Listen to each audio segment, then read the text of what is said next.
Hi friends, welcome back to our channel. Today வீடியோவில் கற்பூரவள்ளி ரசம் தான் பார்க்க போகிறோம். நீங்கள் இப்போ தான் ஃபஸ்ட் டைம் என்னோட சேனல் பார்க்குறீங்கன்னா ப்ளீஸ் சப்ஸ்கிரைப் பண்ணிவிட்டு பக்கத்தில் இருக்க பெல் ஐக்கானை ப்ரெஸ் பண்ணுங்கள். அப்போ தான் நான் அடுத்தடுத்து போடுற வீடியோட நோட்டிஃபிகேஷன் உங்களுக்கு வரும்.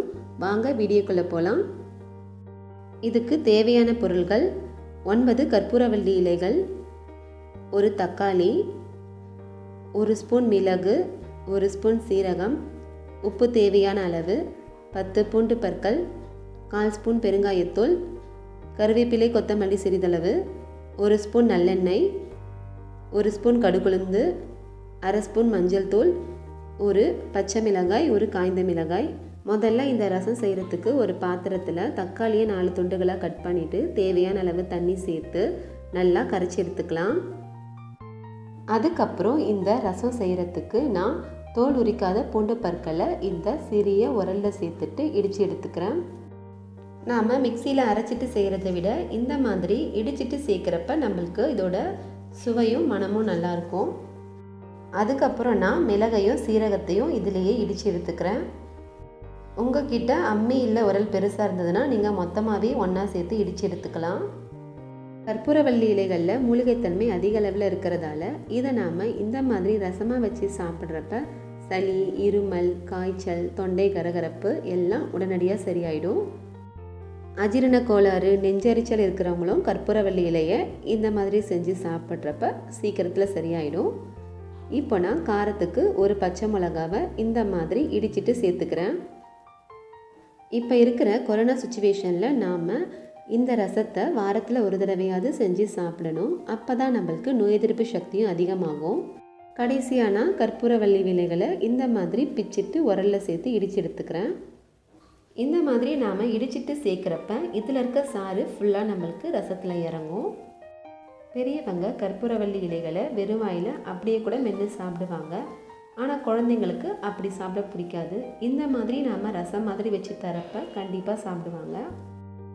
இப்போ நான் மீதி இருக்கிற கற்பூரவள்ளி இலைகளையும் இதே மாதிரியே இடிச்சிட்டு சேர்த்துக்கிறேன்.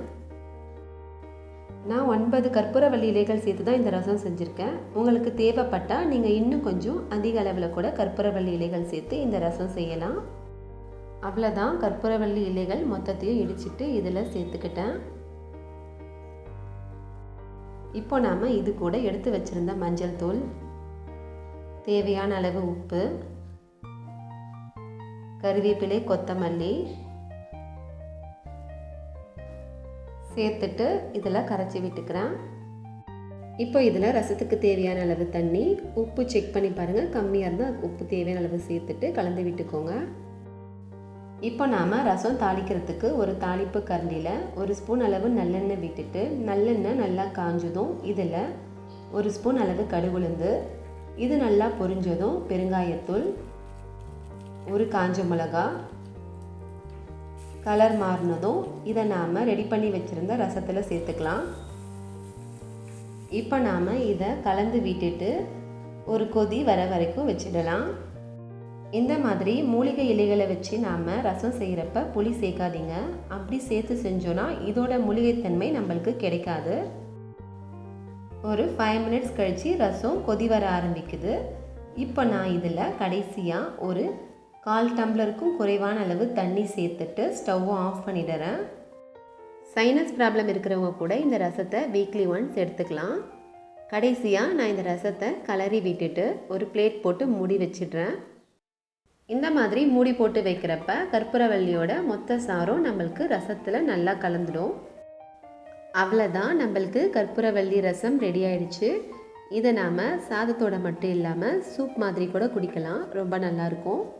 கற்பூரவள்ளி இலைகளில் ஒமேகா 6 என்கிற வேதிப்பொருள் அதிக அளவில் இருக்கிறதால மூட்டு வலி, எலும்பு தேய்மானம் இருக்கிறவங்க கூட இந்த ரசத்தை வீக்லி ஒன்ஸ் வச்சு சாப்பிடலாம். இவ்வளோ நிறைய பெனிஃபிட்ஸ் இருக்க இந்த கற்பூரவள்ளி ரசத்தை நீங்களும் உங்கள் வீட்டில் ஒரு தடவை செஞ்சு பார்த்துட்டு எப்படி இருக்குன்னு சொல்லிட்டு கமெண்ட் பண்ணுங்கள். இந்த வீடியோ உங்களுக்கு பிடிச்சிருந்தால் லைக் பண்ணுங்கள், சப்ஸ்கிரைப் பண்ணுங்கள், பக்கத்தில் இருக்க பெல் ஐக்கானை கிளிக் பண்ணுங்கள். தேங்க்யூ.